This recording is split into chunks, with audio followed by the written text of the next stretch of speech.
Hello everyone. इस video में हम IDSN के बारे में पढ़ेंगे, जिसे हम कहते हैं इंडियन डीप स्पेस नेटवर्क, जो बेंगलुरु में स्थित है। ये भी इसरो का ही एक इंस्टीट्यूशन है जो डीप स्पेस के नेटवर्क से संबंधित है। अब डीप स्पेस में मतलब हमें समझ में आता है कि जब भी अर्थ से बाहर के किसी प्लेनेट को से डेटा हमको रेगुलरली लेना होता है तो हमको एक सिस्टमेटिक इंफ्रास्ट्रक्चर की आवश्यकता पड़ती है, ठीक है ना। तो जैसे कि हमने पहला चंद्रयान लॉन्च किया 2008 में, तो 2008 में ही हमको डीप स्पेस नेटवर्क की स्थापना करनी पड़ी। उसके बाद 2013 में हमारा मंगलयान भी लॉन्च हुआ और बाद में फिर चंद्रयान 2 भी है। तो इन सब के लिए हमको डीप स्पेस की नेटवर्क की ज़रूरत पड़ती है, क्योंकि ये प्लैनेट जो होते हैं ये घूमते रहते हैं, तो हर समय में पोजीशन चेंज होती है। तो हमको सिस्टमेटिक नेटवर्क चाहिए जो हमको सिस्टमेटिक डेटा हम रेगुलर हमको मिलता रहे, ठीक है ना। तो वैसे ही IDSN की स्थापना की गई है। इसको हिंदी में भी बताया गया है, जो नेक्स्ट वीडियो में मिलेगा आपको, इसमें हम देखते हैं, ठीक है। तो सबसे पहले जो होता है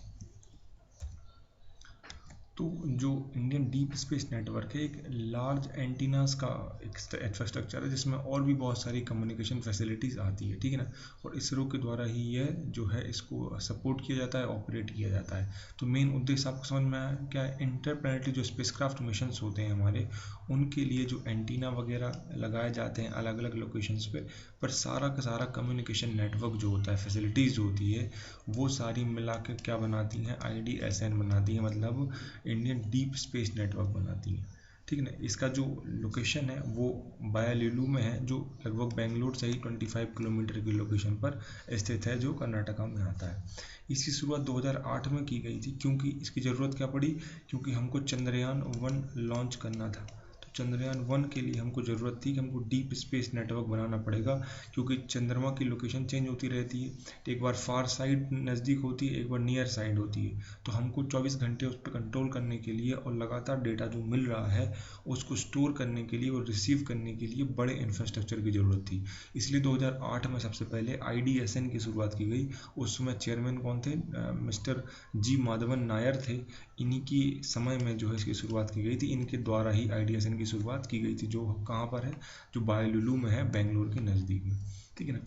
इसी के अंदर, इसी के कैंपस में जो है ISSDC है, जिसको भी हमको पढ़ना है, Indian space science data centre है। तो ये नाम ही समझ में आ रहा है, डेटा सेंटर है। तो जो एंटीनास के द्वारा, इंफ्रास्ट्रक्चर के द्वारा जो डेटा आता है वो कहाँ पे आता है?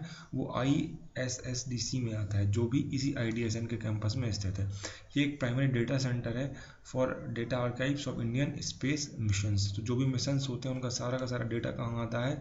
ISSDC में आता है, जो IDSN जो है, IDSN है हमारा, उसके कैंपस में ही इसको भी स्थित किया गया है।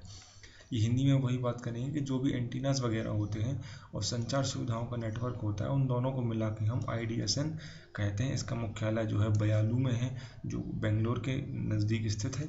इसकी शुरुआत 2008 में इसरो के अध्यक्ष माधवन नायर द्वारा की गई थी।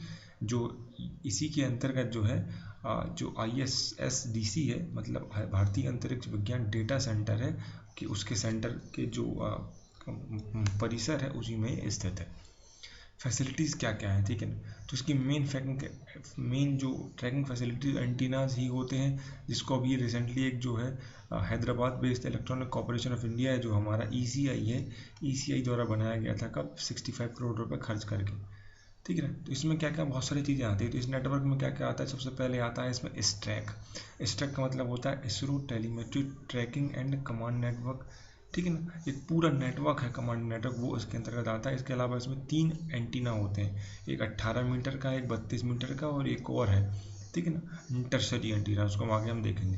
तो 3 मुख्य प्रकार के एंटीनाज होते हैं जो डीप स्पेस नेटवर्क में आते हैं, जो विजिबिलिटी ड्यूरेशन के हिसाब से इनका जो डायमीटर होता है उसके आधार पर इनको डिफाइन किया जाता है, ठीक है ना। तो IDSN facility value also house the IDSN navigation centre भी इसी के अंतर्गत होता है, जो पूरे नेविगेशन को ध्यान में रखता है। यही बात हिंदी में बताई गई है कि जो मुख्य एंटीना है जो 32 मीटर का है, इसे electronic corporation of India Hyderabad द्वारा बनाया गया है 65 करोड़ रुपये खर्च करके। इसके अलावा इसमें क्या क्या आता है? इसमें आता है स्ट्रैक, जिसे हम कहते हैं ISRO telemetry tracking and command network, जो पूरी तरीके से चलाने योग्य 18 मीटर और 32 मीटर एंटीना द्वारा बना होता है।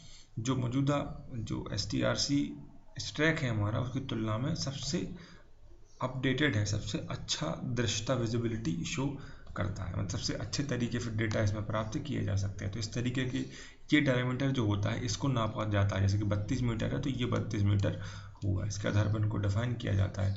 मुख्य रूप से तीन प्रकार के एंटीना को इसमें ऐड किया गया है, 11 मीटर, 18 मीटर और 32 मीटर।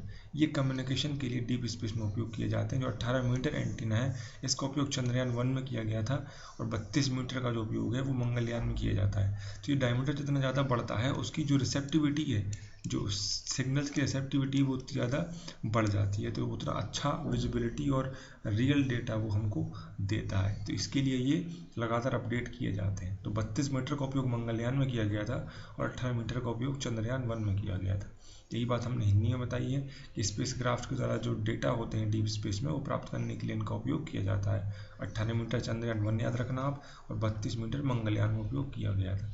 जो मेजर अचीवमेंट्स क्या है, तो जो 32 मीटर एंटीना है state of the art system है सपोर्टेड चंद्रयान 1। तो जो हम चंद्रयान 1 को हमने अपना स्वनिर्मित डीप स्पेस नेटवर्क है वो बनाया और उसका उपयोग किया, ठीक है ना। करंटली मार्स ऑर्बिटर जो हमारा था MOM में भी इसी अपना स्वनिर्मित डीप स्पेस नेटवर्क का उपयोग किया जा रहा है। इसके अलावा जो बाकी देश भी अपने अपने इसी प्रकार के नेटवर्क बनाते हैं, ठीक है ना।